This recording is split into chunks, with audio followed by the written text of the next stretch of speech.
Zyrene Moon. We're into picks and bans already. Talia, Rakan, and Cho'Gath taken away by Rampage on the blue side, and Fenerbahçe have removed Jarvan and Kalista from the pool. I like the bans that have been coming through, except the Rakan. That means if you're going to first pick the Xayah for Yutori, then that's great. If you aren't, then it's probably Tristana. And I don't really, I don't really have too much beef with that. If you're taking Tristana and you think that's better for your AD carry than Xayah, then you don't want Fenerbahçe to go Xayah, Rakan as their 1 and 2 spots. And we did see Padden go off on that Tristana earlier on, went 10-1 in his game, I do believe. It's a Draven hover here for Padden, would be a strong laning matchup into the Tristana, but instead it looks like Fenerbahçe are going to lock in their support in the form of a Lulu. I actually like Lulu as one of those happy mediums where Polymorph is just such an annoying skill, and she's just so good at allowing the lane to be a winning lane for you and get the Ardent Sensor. So I do really like that support pickup here. It depends if they're going for something like a Kog'Maw or if it ends up being more along like a Xayah.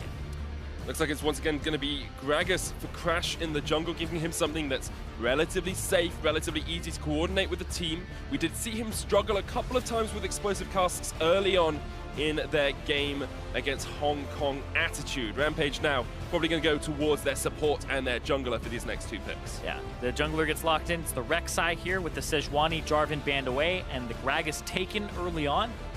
So the Rek'Sai, not that great in the late game. We'll see if Tussle has a good effect in the early game, because Crash already played this matchup earlier today, and he was able to get the better of the Rek'Sai.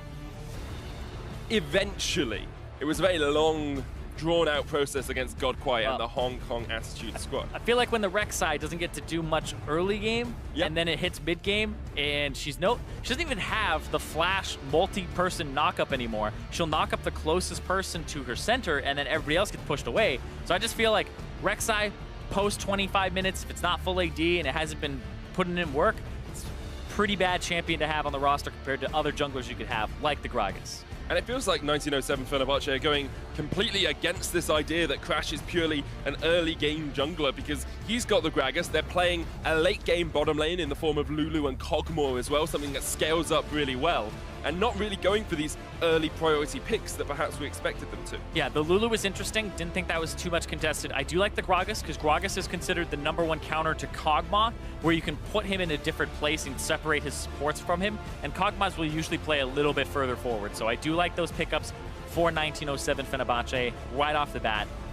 The Galio ban, so they don't have more support here for that Kog'Maw. And Thaldrun had a good Galio game where he was able to separate the map. I feel like if you're banning the Galio, you're probably banning Shen as well.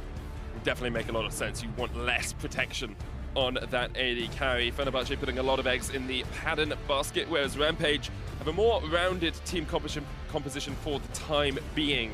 Really want to see Evie in that top lane, given something he can split push on, given something he can pressure on, because that is where he thrives as a player.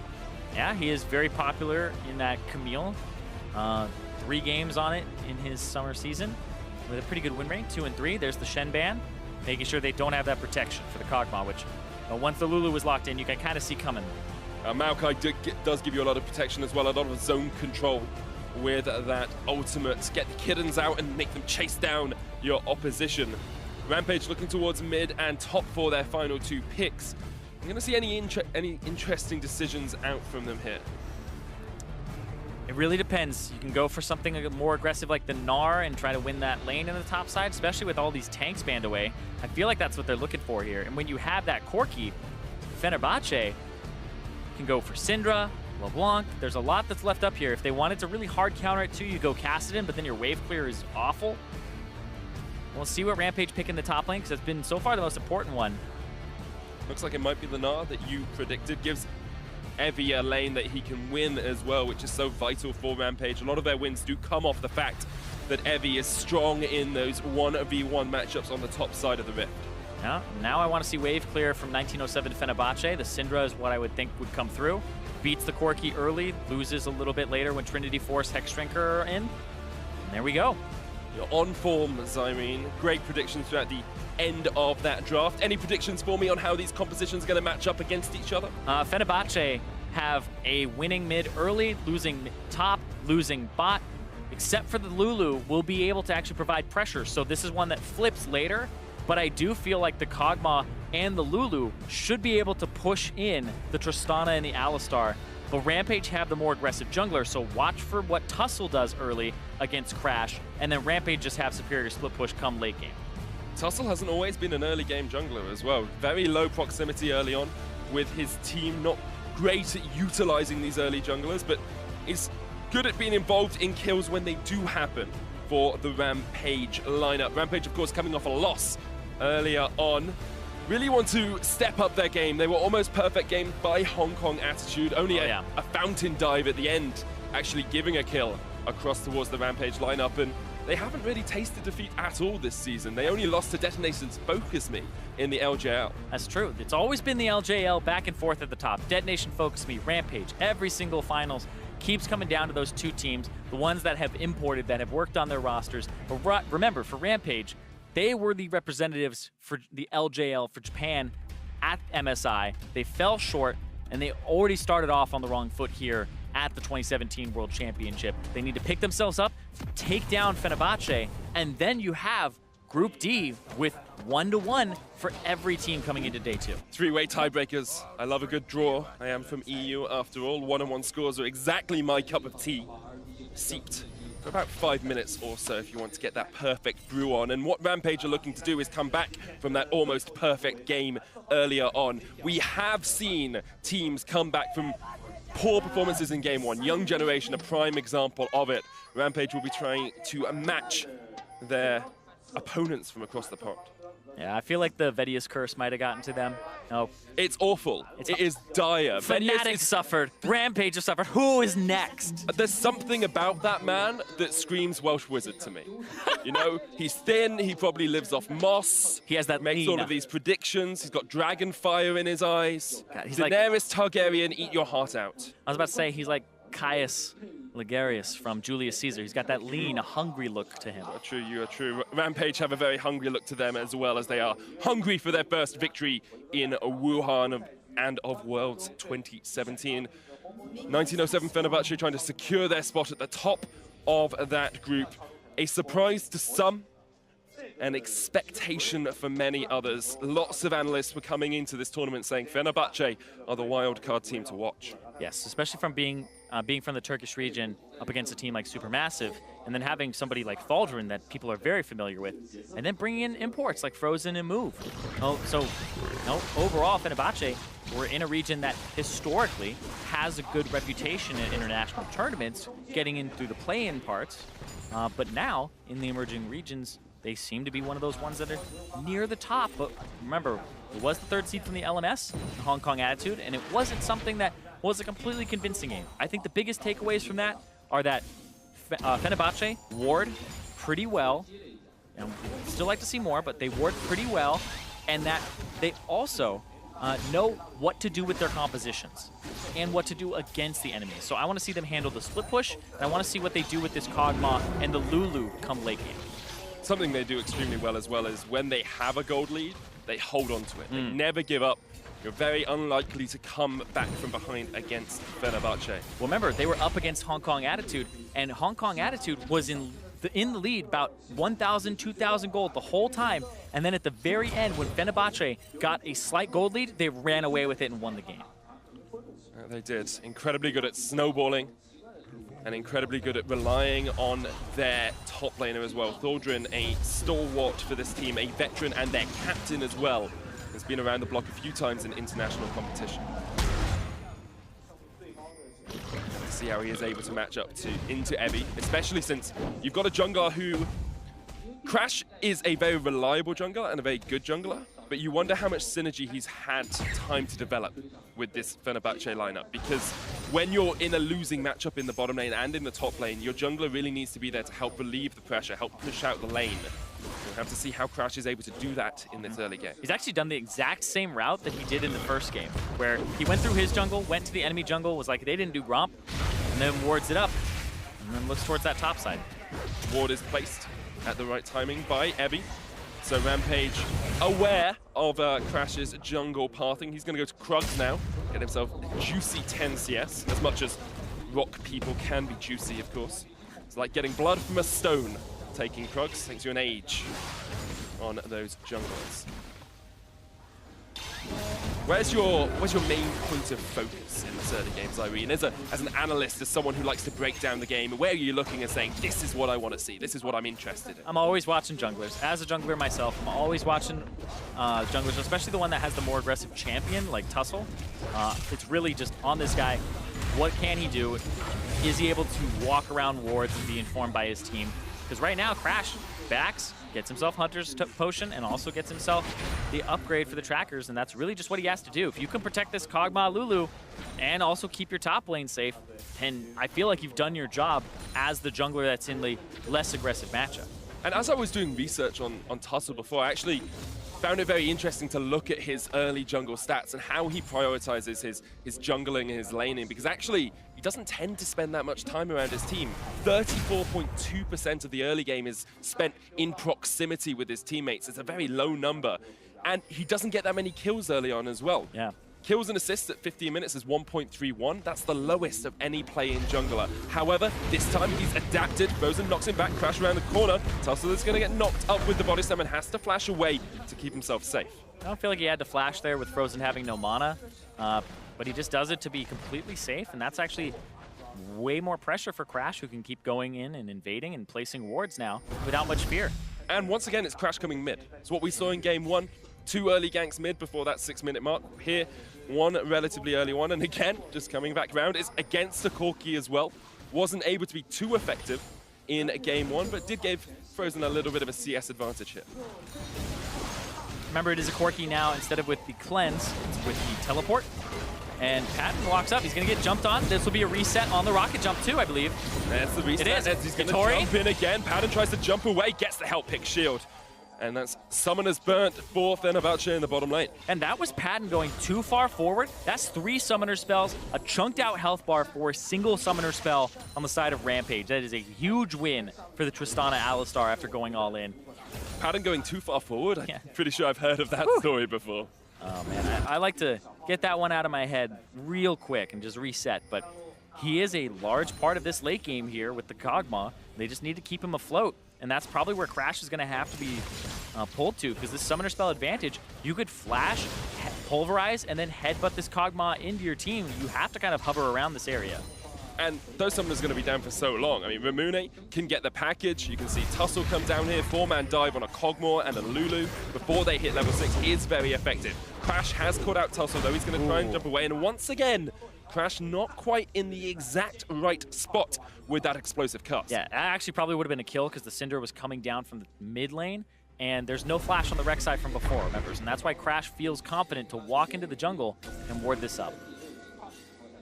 Even game in terms of gold, but we're seeing advantages for both teams in different areas. Bot lane seems to go in favor of Rampage. Yuturu, Mayasi, and Dara doing a great job down there. Mid lane is in favor of Frozen and the jungle as well for Crash. So Fenerbahçe playing around that mid-jungle synergy, the 2 Koreans on their team. Thaldren just ultied towards Ramune. This is a trident attack. They're coming from 3 different angles. That's a long route. The route lands. Here comes Frozen as well. The flash away, but the route is going to hit once again, and that's just first blood for Fenerbahçe in the mid lane. Yeah, that is a fantastic trident attack with Thaldren, Frozen, and Crash all showing up to kind of give Frozen a large advantage here because the TP was already used by Ramune. Evi's used TP now as well, so that's another teleport that is going to be down. Thaldren will have his up sooner than Evi, so that gives them more advantage later on, and they can look for more of these plays. Fenerbahçe typically playing around Frozen once again. Yeah, and remember, the Maokai ultimate was changed for the longer it travels, the higher the duration is, up to 2.4 seconds of a route. And so it went a very long distance and was able to just keep him in place. He blows his flash afterwards, but still, the W from Thaldren had already connected as he is caught up. And one of the key points we've been making so often throughout these play-ins is your veterans have to stand up when you're in play-ins. Thaldren comes down, probably calls for the gank, says, I'm coming mid, let's kill this guy at level 6. And that's something that we didn't see from him earlier, because remember, he was in a matchup, Galio versus Maokai, where he got pushed under his turret. His turret was half HP. It's like, why isn't this Galio shoving out the Maokai, or at least clearing and kind of handshaking on waves, and then going to look for like an ulti mid or something, or some type of engage, or trying to blow flashes in other lanes. So Thaldren much more active this game on this Maokai. A 20 CS advantage, though, for Rampage in that bottom lane. Yutori Moyashi and Dara doing a great job down here as they continue to force back Padden. Not quite got his flash up. It's about a third of the cooldown remaining on that, but there is an exhaust for Japon, so if they do get aggressed upon, they should be able to keep themselves safe, especially with that level 6 wild growth from the Lulu. Since this bottom lane doesn't win for Fenerbahçe, and it wins with the aggression now because the summoner spells being down for Padden, getting control of this Infernal Drake for 1907 really relies on Frozen in the mid lane, and that's kind of where you want to play as the junglers. More towards that mid lane here, since your mid laner's winning, since he has a CS advantage, you've got the jungler's other flash early on. You can start going for things like this, where you can start setting up roams and trying to get something like that Infernal Drake and freeing up your bottom side. Are you saying that Crash should gank mid lane on 1907 Fenerbahçe? I'm saying he probably shouldn't go bottom, and instead he should go mid, because then him and Frozen can team up and free up bottom, because I don't think this bottom lane is in a fantastic position right now. And Thaldrin, again, ulti's back up. I've seen this story before, but Crash is not in the right position to be able to capitalize on it if they do go any deeper. Frozen not with his blue buff. Ramune has his own. And now this is what you want to see a bit more from Evie as well. If Thaldrin's going to continually roam away, you need to aggress on him as he comes back. You need to chunk him down. Yeah, still just getting denied some minions is mostly what happens here. Thaldrin not to get back. And now Crash is going to help them get it back. So in this matchup, this is just the jungler running through the lane and just being like, all right, I let you get it back, timer, because otherwise it would have been favorable for Rampage, because they have so much gold to spend. This is the only lane that hasn't been able to back and spend their gold yet. Look at that, 3,000 gold on Yutori Moyashi, 2,500 on Padden. That's a pretty impressive amount of gold to be able to spend on your first back. Zerka's pickaxe and double dagger, just to add as much attack speed as possible. It's almost an ardent sensor for Japon, not quite able to get the combination cost of that item. Yep, nothing just yet, whereas Yutori Moyashi, we'll see what happens here with his back. Is there an argument just to rush and like an IE here? I don't think he has enough gold. He'll be able to get like the boots and like the pickaxe and the BF sword. And I guess that's just it. Doesn't have too much more on top of that. So he could have had the... Actually, he may have been able to afford it. I can't do maths that quickly at this time of night. Evie's going to jump away from Thaldrin up towards this top side. Thaldrin chucks a little bit of Fenerbahçe spirit out there as Evie answers with some Rampage of his own. Infernal Drake does go to Fenerbahçe, though, as they got control of the bottom lane due to the back timer of Yutori Moyashi. And now 1907 do have that early lead. Infernal Drake, a kill, about 300 gold ahead. Yeah, and I was just looking at it. Yeah, he was like 10 gold away from being able to full buy an Infinity Edge, but wanted the boots too instead. That's totally fine. It's just a preference there, because he doesn't want to get chased down. Because if you don't have boots, and then you're up against a Kog'Maw that has boots and a Lulu, if you misstep, you could probably just get run down by these guys. So you don't want that to happen. You don't want this lane to kind of rubber band back on you. And so he doesn't go for the Infinity Edge, which would have left him with no boots, not even the first one. Haven't really seen Tussle utilize this Rek'Sai early on. It has been positioning towards mid at times, and we're actually seeing Dara get a flank off onto Crash. Tussle's on his way as well. We'll look for the engage. There's a knock-up, double knock, back towards Crash, but Crash just Tussle ulti! Away. Tussle ulti's underneath the turret. The explosive cast, the kill as well with the unleashed power. Fenerbahçe get their second kill on the board. Got pulled in by Crash there, who blew the flash and pulled him all the way under. It was a full HP Tussle, but then he just gets body slammed. Believe he ended up having the interrupt there on his tunnels. It looked like he was trying to get away. Great play by Crash and good combination with Frozen as well, who was there to pick up the kill, has the Sorcerer's Boots and is looking towards that Morello Nomicon. Let's have another look at this, because I believe the tunnel comes underneath. Yeah, it was early on that he used the tunnel. And then when he comes out, it's just the body slam after. So that's what it was. It was the body slam with the, the explosive cask, and then it was the Scatter the Weak, which made it look like he went back and then forward. Like a ping pong ball in the mid lane. But like I said with the Rek'Sai, it is a champion that you gotta have some type of tempo. If you start losing that, it's like, all right, this champion does not feel good to be playing right now, especially into things like the Gragas and trying to reach this Syndra. It's gonna be really difficult since he wasn't able to exploit the early part of the game. Evie trading onto Thaldrin in the mid lane. When you go into the Mega Gnar, you get ability to trade relatively effectively, but Thaldrin will just continue to harass back. Sap Magic passive, of course, on the Maokai gives you a lot of health back in this matchup as well. Meanwhile, in the bot lane, we still see that turret being pressured. There could be first tower blood down towards this bottom side. We said top and bot lanes are going to lose for Fenerbahçe. Rampage will be able to get the advantage. And meanwhile, in the mid lane, that's where we've seen 1907 Fenerbahçe put their pressure. Yeah, but there's also a package now for Ramune, so he's looking to roam, looking to maybe get this bottom turret. And you have to have people show up and be in attendance here. This Crash will hang around this area, and you can see Ramune cares more about his positioning here and the killing out those wards. To just use the package to get back into the lane to clear it out. I was expecting a roll call in the bottom lane. School was in session. Had to mark off the attendance, but Ramune was decided he wanted to bunk off school today, taking a little bit of a break, maybe going camping with your father. Nope. The Nard knocks back. It's just like, nope, not gonna happen today. I don't know if this is set up for another joke. Nope. Just referencing back. You've got to elude sometimes. Please stop. And elude Evie as Tholdren is kept in the lane. Evie's almost up towards that back cleaver. Bottom side, 2 people roaming down. This could be a tower dive. You do have the Gragas with the body slam and the ultimate. Immediately, Yuturi, Mayashi, and Dara back away, but we're starting to see that pressure from Padden that does happen on the Cogmore. You pop that Bio Arcane Barrage, and you can put a lot of damage down very quickly, especially with the Lulu buffing you up. Yeah. He just walks forward with that extra movement speed. And then it really would become Dara. In order to stop that, he'd have to go in, headbutt, pulverize. And then at that point, you're putting yourself more at risk for that gank. So you just book it out of there, back, lose some CS to the turret. And Tholdren. And a stat magic, try and get some health back. Pops down the Nature's Grasp as well, but it's a good dive from Rampage. As Tussle gets his first assist on the board, and Rampage get their first kill of the game. And Crash is just looking to get to that turret so it doesn't drop. But there's enough of a forcing unit here. You may have to pull Frozen up to the top side too. But Dara is just holding mid. If you're a support in that situation, you are so happy. Because you know you're going to get all of those CS. Oh no, you're not, because they got into tower. Oh, you saw 200 gold just disappear before your eyes. Does that make very sad cow. He's morose now. Oh my god. You're worse than Freak. Just that's not a compliment, by the way. Well, yeah, worse usually isn't. Just the excitement of Worlds.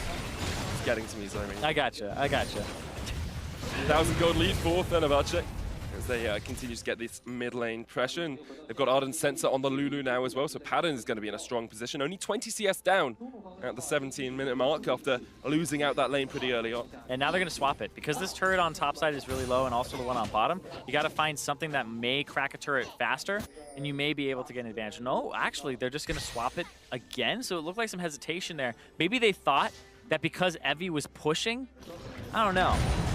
Because they saw Tristana and Alistar killing those Krugs with the ward that was placed earlier.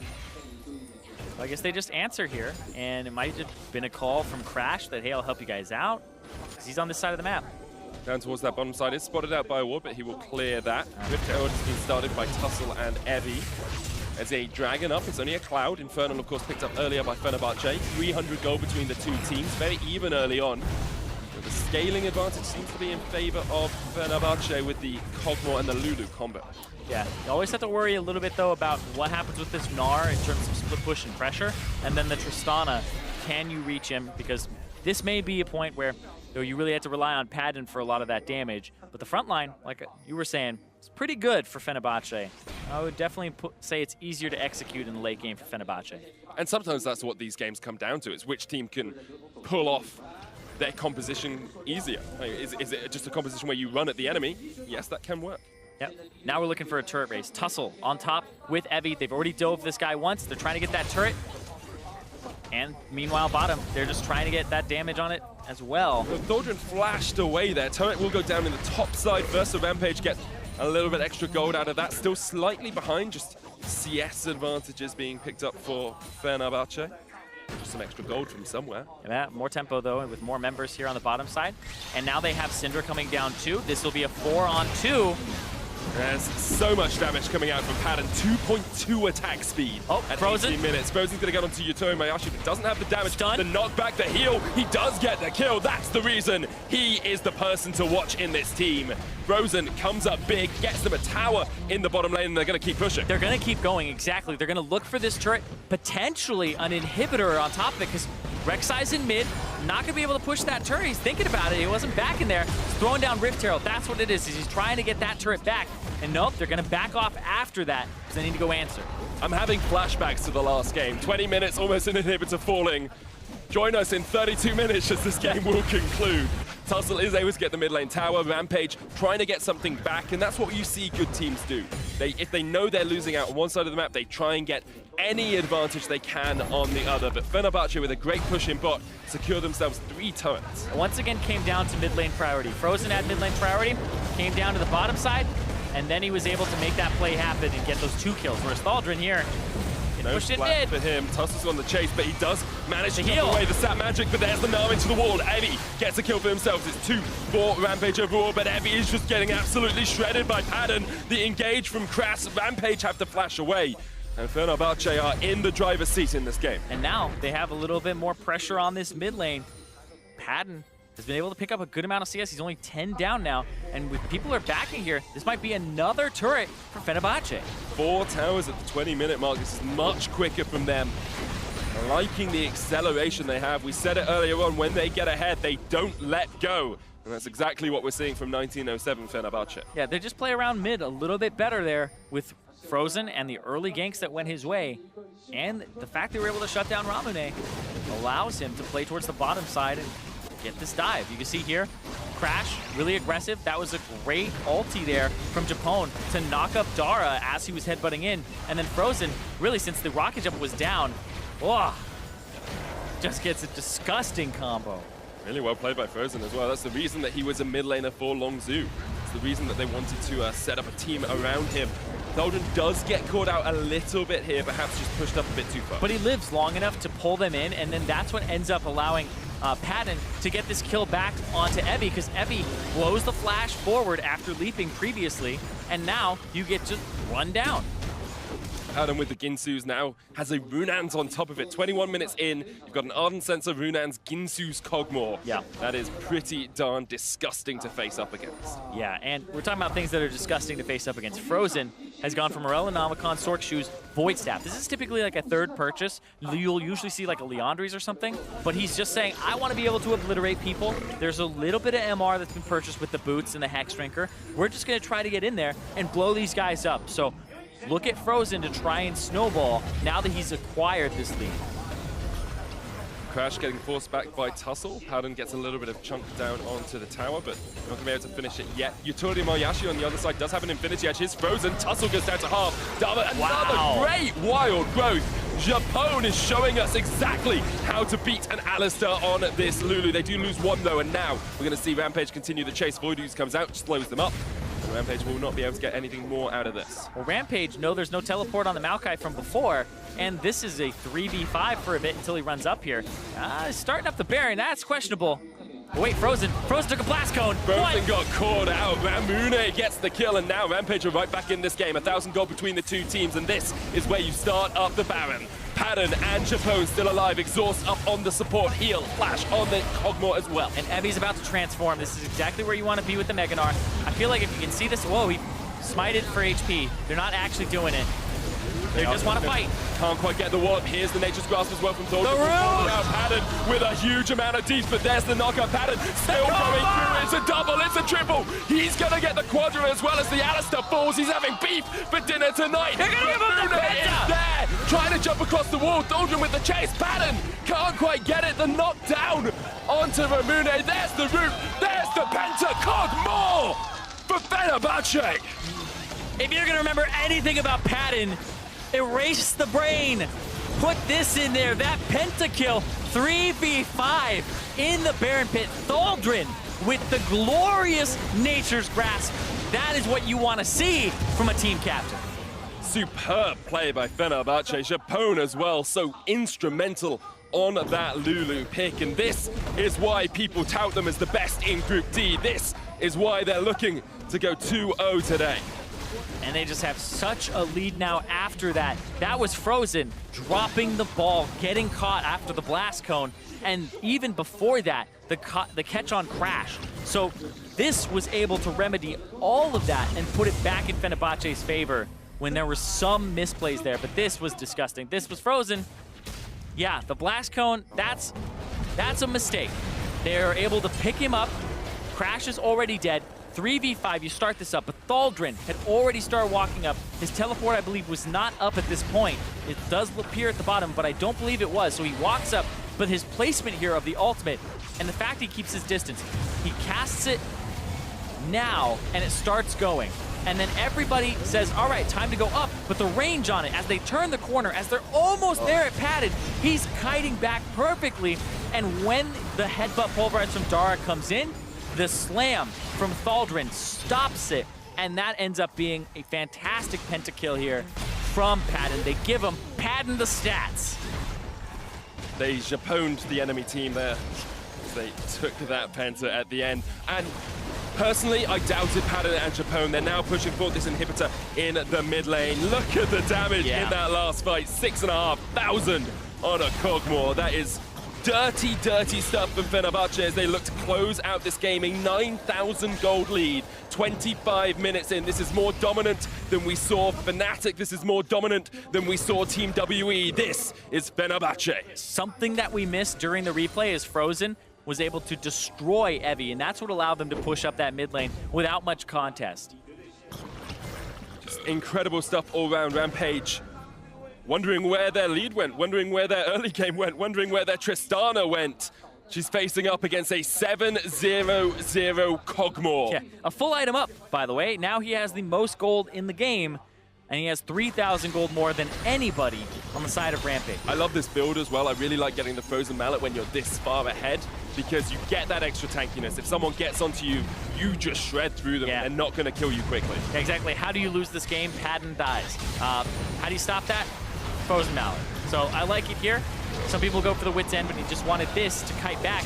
And now it's going to be even harder to shut him down, and that's how you make that snowball happen even further. He's caught. Let's see what happens. There's the wild growth, but Evi gets shredded down. That's a legendary Kog'Maw, and now Padden's just opening up the big guns. He's going to get onto Tussle as well. It's a double, looking for his second penta of the game. Oh my God. But Ramune and Yutori Mayashi are not going to give it up. Right in the fountain. Get in the fountain, boys. Rampage once again on the end of a devastating loss. They lost earlier on, and now it looks like Fenerbahçe are going to take them down. Only 26 minutes in, the Nexus towers are falling. You can see they're just trying to take care of business here. Make it fast, Padden. Walk it forward, but that's going to be the next. That is so quick. What an impressive performance from Fenerbahçe, and what an impressive performance from their bottom lane as well. Padden trying to get on towards the founding, but that is the Nexus, and that's Fenerbahçe going 2-0 up. And ending the first day at 2-0 at the top of Group D. This group was up in the air. We had some people saying Rampage, some people saying HKA, and others, the whispers, 1907 Fenerbahçe, are now shouts. They'll be screaming their name right now. Incredible performance by them. Of course, commiserations to Rampage, who are looking like they're going to be the third seed in their group. They're going to get placed last. They obviously still have 2 games to try and fight back, and if they do manage that, they can definitely challenge. Just haven't seen enough out of them to put them up with Fenerbahçe and with Hong Kong attitude. And this is what you wanted to see from Fenerbahçe, because their match against HKA, you could see the vision control, you could see how they were playing around mid, but there were still those issues of, okay, we don't see them being convincing versus HKA. It looked like a compositional difference where HKA didn't have enough engage, and then you see for Fenerbahçe now, fast game, 26, almost 27 minutes, and that was a decimation. It's different type than the one that you saw from the almost perfect game of HKA versus Rampage, but this one was methodical once they got the lead. There were some hiccups, but really, everybody, when somebody dropped the ball, somebody else was there to pick it right up. And it's the adaptation that I really like as well. We said we wanted to see more from Thaldrin. He ganked mid really early on. Yes. We wanted to see more from Crash as well. He was able to set up his bottom lane. And then you get Padden, who really comes from nowhere and gets 10 kills by the end of the game. Yeah, he's 10-0-0 at the end of the game. In his previous game, he was like 7-1-7. Yeah. Like, this guy is putting up incredible score lines. His laning phase is the one thing that people have been criticizing and they've been circumventing a little bit. But I do think that one of the things to look at is Crash coming to the bottom side, giving them better back timers, right? You're seeing this jungler understand what the team needs so that they don't get absolutely destroyed, so that you don't end up having this bottom lane be something that's an issue. And I really think that that is something that that kind of transcends whatever champion they're on. It's a play style thing, and if they're able to keep this bottom lane afloat and he gives performances like that in the late game, that becomes reliable. Yeah, Fenerbahçe looking very strong to break down that game. Let's close out the day with the analysts. Over to you guys. Thank you very much, Matt. Of course, just want to start off by taking a look at the composition that has been assembled. This Vedius bows his head in remorse. Of course, a very rough day coming in for Rampage. Got to say, though, Fenerbahçe looking stronger and stronger the more we see from them. Yep, and Rampage, I like what they did with their draft this time around. Just picked pretty standard overall, a lot of comfort stuff for them. And they were hanging in the game for a little bit. You saw that Yutori Marashi was able to build a very big CS lead over Padden, which seems to be kind of the story where he loses lane, but then once he's out of lane, looks like a totally different player. Yep, I'm really impressed with how Padden plays these team fights, especially one of those fights towards the very end. The fact they were 3v5 and they were still able to win it, just really demonstrating the teamwork that they have. But for the side of Rampage, like it's just kind of disappointment because they seem to have a lot of really strong compositions that they have a lot of options to play with, especially down the bottom lane. I was expecting them to try and set up roam plays, like there were loads of opportunities for them to gank, maybe get early towers. They have a Nara up in the top lane, like they had TP advantage multiple times, and they never take advantage of any of these windows, and they just play the early games so passively that it gives the freedoms for team like 1907 Fenerbahçe to be like, oh, so we can just do whatever we want. Perfect. Yeah, great example being that Macau roam, early into the game where they just send 3 resources to Frozen. We're saying like this is kind of the play style you should expect out of 1907 Fenerbahçe, and they didn't feel like they were really trying to stop it. The teleport came in super late from Evie, and they basically just watched their mid laner die and slowly give up advantages. Yeah, and the interesting thing is that Syndra felt like such a huge catalyst in the early game. Everyone was playing around the Syndra, but as we moved later and later, the Kog'Maw felt like it just increased in value, and honestly, Padden just went unnoticed for so long until we come to the mid game, until we come to that Baron, and we see what happens when you put a Kog'Maw in a 3v5 and his team is there to protect him. So we pull up this replay of that pentakill at Baron. Padden in lane, lull. But you get him out of lane, he suddenly is a totally different player like we were saying. Good pickoffs by RPG to really set this one up, but then when they try and get on the Padden, they're not actually able to get any kind of chain CC and lock him down from putting out all this DPS. Yeah, I was just really impressed with the way that everything kind of came together. The Maokai ultimate just being good at arriving at the right time to prevent the rest of Rampage to getting on top of the AD carry. Then he repositions in a great way, allowing Lulu to provide all this additional support. And they just kind of funneled one by one into the mouth of this Kog'Maw, who turned himself up a pentakill. A good synergy as well, making sure they actually picked up that pentakill. A lot of effort there by the Maokai and the Lulu, locking down the Corki, making sure you get that now kind of obsolete stacking bonus because we've already hit the cap. And I think Thaldrun kind of has been one of the unsung heroes here. He has been incredibly active in roaming around the map. He's had great team fights. The Maokai ult was especially good protecting the Kog'Maw. And I feel like it's hard to look really solid on Maokai, but he definitely did make a great case this game. I think that's the big thing is he's not a standout player in the sense where you're like, oh man, Frozen just killed 2 people in the bot lane. That's sick. And like Padden's popping off in these team fights on these late game carries that his team brings him to. Thaldrun is kind of the glue that helps bring all of it together. Now that Move is out and Crash is doing a decent job subbing in, but Thaldrun's the one who goes mid early on. He's very good about moving around the map and setting his team up. Yeah, and at the end of the day, I think this is Fenerbahçe very much making a case for themselves to be the #1 seed. Of course, nothing is locked yet. They're going to have to win a few more games tomorrow if they really want to come in as that #1 seed. But to be an emerging region, to have such a dominant day, even with an emergency substitute coming in for the roster, I think we just have to keep praising Fenerbahçe for this fantastic performance. Yep, I think they're doing extremely well right now. They seem to be a very well-rounded team. My only criticism could be like maybe seeing a little bit more early game action, but when you don't necessarily have that synergy with your jungler, like you can forgive them, right? But aside from that, like their team fighting looks very good, their ability to use leads looks very good, and when they're put behind early on, they found effective ways to come back into it. All right, well, for the winner's perspective, let's send it over to Fish, who has an interview with the 1907 Fenerbahçe mid laner. Hey guys, I'm here with Frozen after their quick victory over Rampage in their second game of today. Most of the analysts that I've talked to, most of the analysts I've spoken to have said that, either HKA or Rampage were favorites coming into this group. Now you guys are 2-0 on the day. What did you expect coming into the first day of play in group stage? 네, 지금 오늘 굉장히 빠르게 경기를 지금 끝내고 오셨는데요. 대부분의 중계진쪽 분석에서는 이제 HKA나 아니면 램페이지가 아무래도 우승이 유력할 것으로 예측을 했습니다. 하지만 오늘 벌써 2-0으로 전승을 거두셨는데 이렇게 예측을 하고 오셨습니까? 네, 저희는 사실상 2-0까지는 예측 못했는데 저희가 그냥 저희 플레이 하면서 그냥 이길 수 있다라는 생각 가지고 하니까 이기게 된 것 같아요.